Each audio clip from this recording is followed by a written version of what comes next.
Have you heard anything, Greg? I just kind of noted this a second ago. Have you heard anything about the trenches this offseason, especially coming off that Super Bowl on Sunday night where obviously the Eagles, it was all about the trenches? Yeah, I think this was even before the Eagles Super Bowl. I think, now that the coaching staff and the scouting staff, well, the scouting staff's been doing it the whole time, since most of the group outside of Ryan Cowden has been here the entire time. But, what they're doing right now is they're all in the building. They're reviewing last year. They're evaluating players. They're trying to set the scheme for next year, what they're going to do, what they need, all that stuff. And from what I've been told from a couple of different people, is that even before the Super Bowl the other night, that the two lines, the offensive and defensive lines, are going to be the top priority this offseason. I mean, I think they look at it and it makes sense, and I agree with it. Of course, everybody knows I agree with it. That you have to have the foundation, and that's the offensive line on offense. It's the defensive line. If you're not right there, if you're getting pushed around like we saw with the Chiefs the other night, especially with their offensive line, you have no shot. It doesn't matter who your quarterback is. It doesn't matter what you have for weapons. It doesn't matter. And both of these groups have been neglected for so long. And again, this goes back to Bill Belichick when you and I were railing on they got to go get tackles. How long are you going to rely on Trent Brown?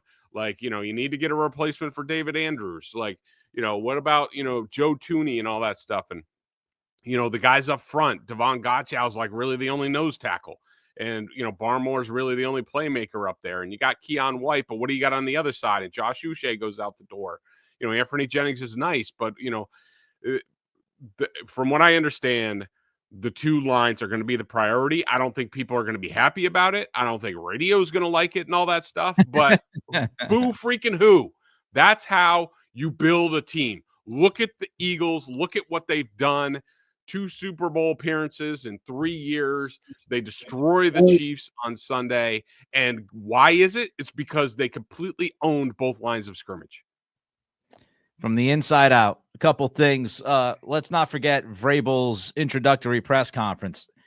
One of the first things he said was, we got to protect our quarterback. We got to protect Drake May, right?